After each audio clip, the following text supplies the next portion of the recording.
kavanah l'shmo helps to validate the carbon in its prescribed time. And shalol, a non-Pesach designation, helps to go ahead and machshir a carbon, not in its appointed time. Ma lishmo ha-machshira bismano, ein motzio midei shalol lishmo.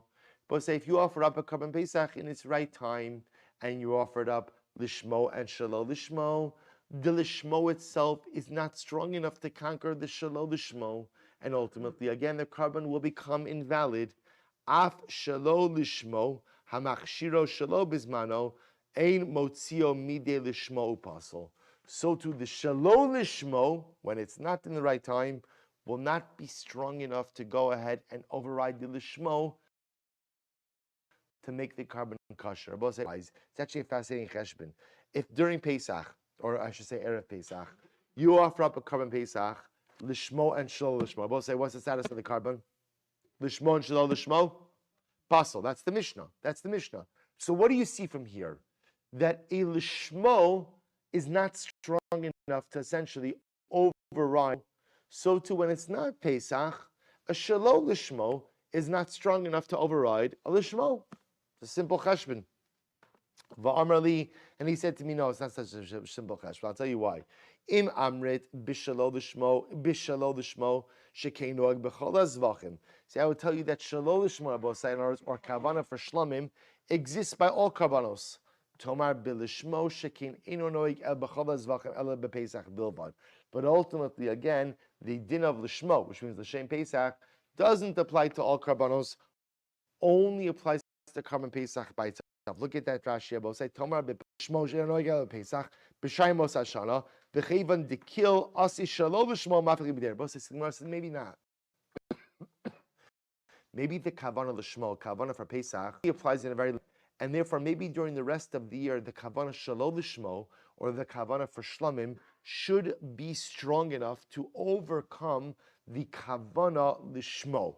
Okay, so we'll say all the Gemara is just saying is, to put it a little bit simpler, maybe what the Gemara is saying is maybe when you offer up a carbon Pesach in Shvat, and you offer it up l'shmo and shalol l'shmo, in that case, the shalol lishmo designation is stronger than the lishmo. Why? Because it's not Pesach. So maybe l'shem shlamim should be able to override ultimately the kavanah for Pesach. Even though when offering up the carbon Pesach on Pesach, and you're offered up for Pesach and shlamim, both of those designations are equally strong. Therefore, Allah Lamaisa, that's why the carbon becomes invalid. But if you try to offer up a carbon Pesach in Shvat, and you have in mind for Pesach and Shlamim, you can make the argument that what? The Shlamim designation is stronger than the Pesach designation and should be able to overcome it. So my Havi Allah. Well, so what's the answer, by the way? So at the end of the day, if you try to offer up a carbon Pesach in Shvat, and you've offered up L'Shem Pesach and L'Shem Shlamim, what is the status of the carbon? To which the Gemara says, Amar Rava, Pesach sheshachtu b'shayimos hashana lishmo v'shal lishmo. If you offer up carbon Pesach during the rest of the year, and you have in mind that is lishmo and shalol lishmo, kosher. Ultimately, again, the carbon is kosher. So it's actually pretty dramatic.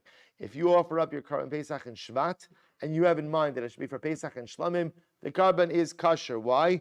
Dastamo lishmo koi. Because I will say, when we look at a Pesach during the rest of the year, we don't look at it as a Pesach. Rather, what do we look at it? What do we look at it as? A Shlamim. So vafilu achi kishachet leishalo lishmo kosher. And even ultimately, again, if you have in mind shalo lishmo, it's going to be kosher. Alma asi shalo lishmo umafik le midei lishmo. So both say. So what do you see from here? You see from here that halacha lemaisa, a shalo lishmo designation has the ability to usurp a lishmo designation. Ki shachit nami lishmo b'shalo lishmo. So too, even when you shacht it, even during shchita, if you have these two kavanas, lishmo and shalo lishmo, asi shalo lishmo umafik le midei lishmo. Ultimately, again, the shalo lishmo designation should be strong enough to go ahead and usurp the lishmo. Amar Rava bar Aval Rava Dilma Shiny Hacha. Maybe it's a little bit different over here. Why? So the Gemara says, the Amar Mehecha, I'm sorry, Dilma Shiny Hacha, the Amar Mehecha Delo Amar the hala ochlav sholo ochlav kasher. Shabbos say maybe it's different over here. In other words, maybe this situation is a little bit different than a case the amar mehecha de lo amar. Both say maybe what the Gemara now is highlighting over here is maybe there's a difference between a situation where you articulate something versus when you don't articulate something. So both say this is actually quite amazing. The hali ochlav v'shalola ochlav kasher. Because they will say, for example, if a person has kavana to shech the carbon pesach for people who are fit for consumption versus others, and let's say you shech carbon pesach for an entire group, some of the group ultimately are fit, some of the group are not fit. And